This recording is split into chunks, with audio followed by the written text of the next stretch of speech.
जिंदाबाद, इनकलाब जिंदाबाद, दे झाड़ू, दे झाड़ू, दे झाड़ू। दे झाड़ू। साथियों, आज बहुत महत्वपूर्ण दिन है। आज से पूरे 1 साल पहले आप लोगों को याद होगा कि जंतर मंतर के ऊपर हम 4 लोग अनशन के ऊपर बैठे थे। मैं, गोपाल राय जी, मनीष सिसोदिया और अन्ना हजारे। हम 4 लोग अनशन पे बैठे थे। हमारी मांग थी कि ये 15 कैबिनेट मिनिस्टर, कपिल सिब्बल, चिदम्बरम, सलमान खुर्शीद, 15 लोगों की लिस्ट थी। उनके खिलाफ हमने सबूत दिए थे पक्के कि इन 15 लोगों ने भ्रष्टाचार कर रखा है।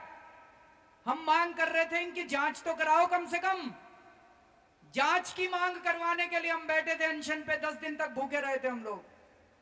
इस 10 दिन में सरकार ने हमसे बात तक करना ठीक नहीं समझा।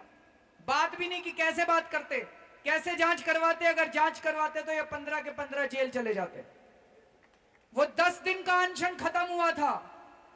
कैसे खत्म हुआ था? जब देश के लोगों ने कहा था कि अब यहां पे भूखे मरने से फायदा नहीं है, अब राजनीति पार्टी बनाओ और इन लोगों को सत्ता से उखाड़ के फेंको, तभी इस देश का सुधार होगा।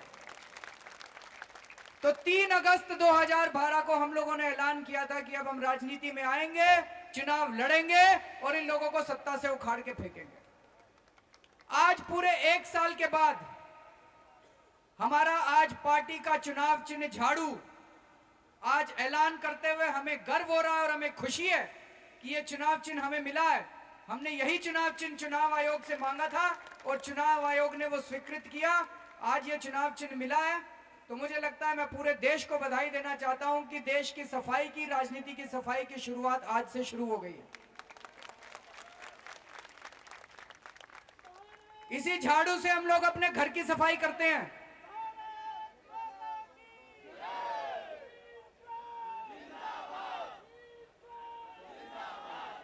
इसी झाड़ू से हम लोग घर की सफाई करते हैं। इसी झाड़ू से हम लोग सड़क की सफाई करते हैं। अब इसी झाड़ू से हम लोग राजनीति की सफाई करेंगे, भ्रष्टाचार की सफाई करेंगे। इसी झाड़ू से हम लोग विधानसभा की सफाई करेंगे। दिल्ली विधानसभा के अंदर 25 विधायक ऐसे बैठे हैं जिनके ऊपर संगीन अपराध के आरोप लगे हुए हैं। आम आदमी पार्टी ने पहली बार देश के अंदर ऐलान किया है कि हम ऐसे किसी भी आदमी को टिकट नहीं देंगे जिसके ऊपर संगीन अपराध की कोई भी चार्जशीट पेंडिंग होगी। तो हम लोग विधानसभा की सफाई करेंगे। संसद के अंदर 162 सांसद ऐसे बैठे हैं जिनके ऊपर संगीन अपराध के आरोप चल रहे हैं। हम लोग संसद की सफाई करेंगे, भ्रष्टाचार की सफाई करेंगे। ये झाड़ू सफाई करेगी इन सब लोगों की और इसी झाड़ू से कांग्रेस और बीजेपी का भी सफाया करेंगे आने वाले चुनाव के अंदर।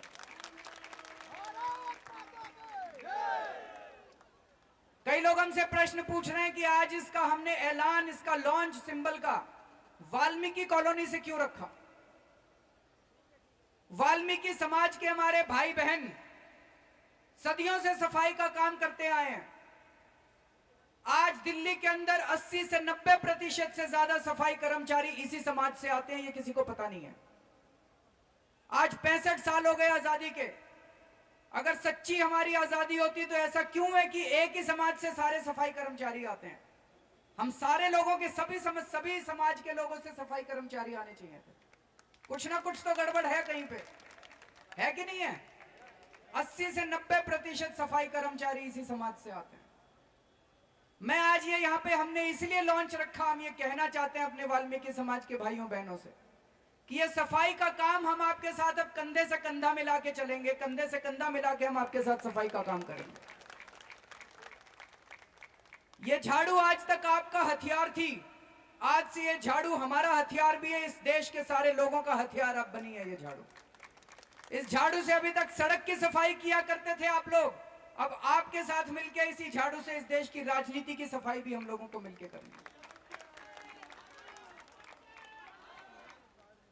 हम ये भी कहने के लिए आए हैं कि अभी तक सफाई कर्मचारी का बच्चा बड़ा होके सफाई कर्मचारी की नौकरी ढूंढता, ये अच्छी बात नहीं है।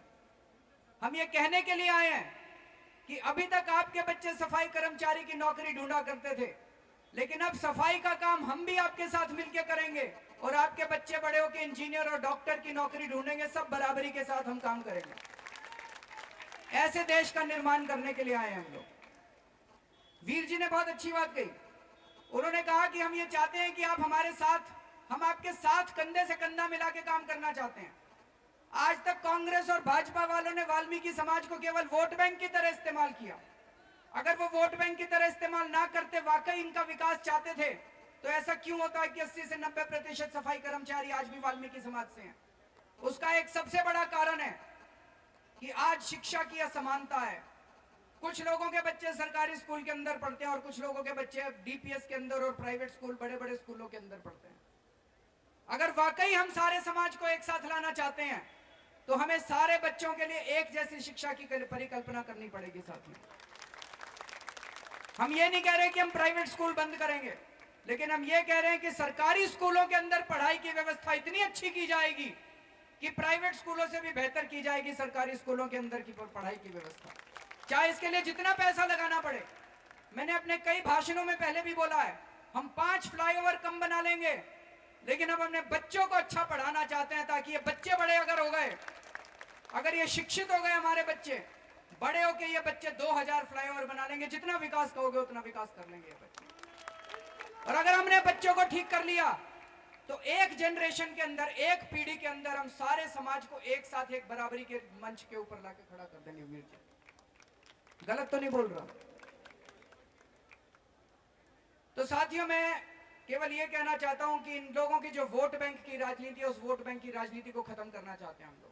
आज तक इन लोगों ने हमें धर्म पे और जाति के नाम पे बांटने की कोशिश की थी। हम इस देश के सारे धर्म के लोगों को और सारे जाति के लोगों को एक मंच पे लाके हम इस लड़ाई को एक साथ लड़ना चाहते हैं। पहली बार हुआ है 65 साल में आजादी के बाद कि अन्ना हजारे ने इस देश के हिंदू, मुसलमान, सिख, ईसाई, हर जाति के लोगों को एक साथ भ्रष्टाचार के खिलाफ खड़ा कर दिया।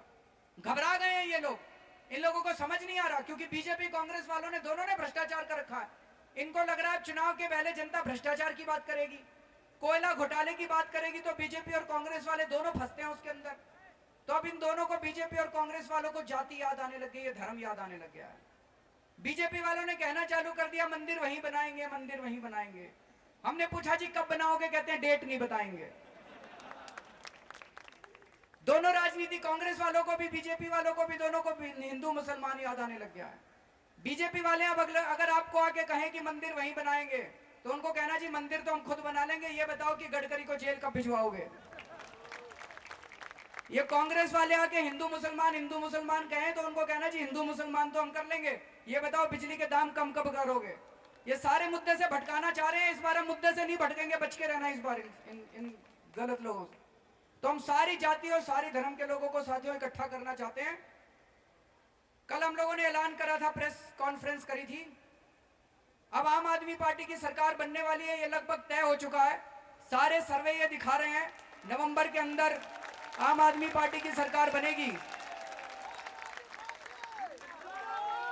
और 15 दिन के अंदर, जिस कानून के लिए अन्ना हजारे को 13 दिन का अनशन करना पड़ा था, उस कानून को 15 दिन के अंदर सबसे पहले दिल्ली में लोकपाल बिल को पास किया जाएगा।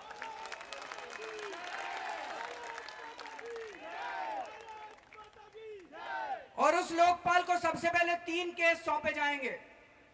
दिल्ली के अंदर सबसे बड़ा बिजली का घोटाला हुआ है। बिजली के ये जो दाम बढ़ाए जा रहे हैं, ये बहुत बड़ा घोटाला हो रहा है दिल्ली के अंदर। ये बिजली का घोटाला, सबसे पहला केस लोकपाल को सौंपा जाएगा। पानी का जो घोटाला हो रहा है, पानी के बिल इतने ज्यादा बढ़ बढ़ के आ रहे हैं, ये भी बहुत बड़ा घोटाला है। ये पानी का घोटाला लोकपाल को सौंपा जाएगा। और अभी अभी एक टीवी चैनल वालों ने ट्रांसपोर्ट घोटाला दिखाया है, जिसके अंदर सीधे सीधे शीला दीक्षित जी का इन्वॉल्वमेंट है। उसमें दिखाया गया है कि ट्रांसपोर्ट के अंदर बहुत बड़ा घोटाला हुआ। और एक ट्रांसपोर्ट के अधिकारी ने बयान दिया है कि मेरे से मुख्यमंत्री ने बुला के इस तरह से करने को कहा, और अब मेरी जान को खतरा है। मैं सारे नाम कोर्ट में जाके बता रहा हूं, मेरी जान को खतरा है। अगर मुझे कुछ हो जाए तो इसके लिए मुख्यमंत्री जिम्मेदार होगी। एक अफसर ने ये बोला है सीडी के ऊपर। ये ट्रांसपोर्ट का स्कैम भी लोकपाल को दिया जाएगा। ये तीनों घोटाले लोकपाल को सबसे पहले सौंपे जाएंगे। और जो भी बिजली घोटाले, पानी घोटाले और ट्रांसपोर्ट घोटाले के दोषी होंगे, भ्रष्टाचारी होंगे, चाहे कितने भी बड़े मंत्री और मुख्यमंत्री रहे हो, इनको 6 महीने से 1 साल के अंदर तिहाड़ जेल भेजा जाएगा।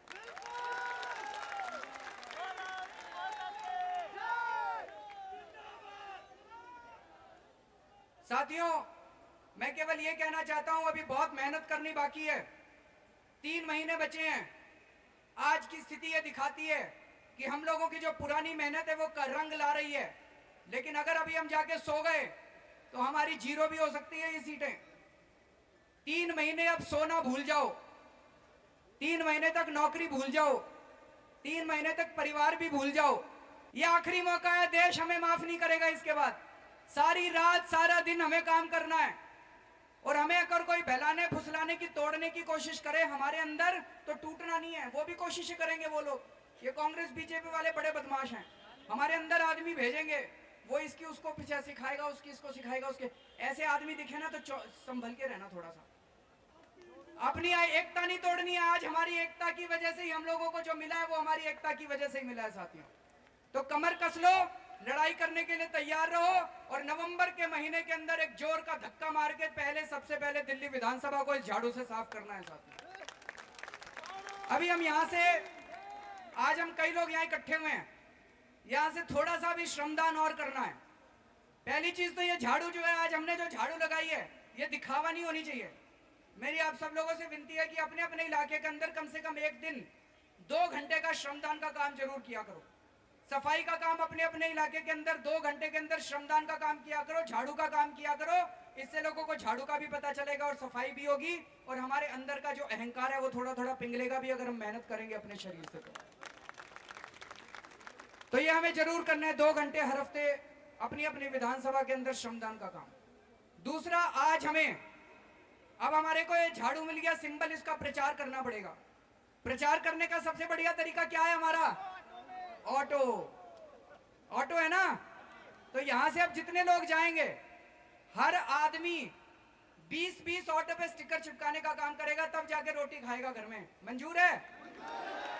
बिना 20 स्टिकर चिपकाए रोटी नहीं खानी। मैं भी 20 स्टिकर चिपकाऊंगा, मैं भी जाऊंगा ऑटो पे 20 स्टिकर चिपकाने। योगेंद्र यादव भाई भी जाएंगे, मनीष भी जाएंगे। ये 2 तरह के स्टिकर हैं।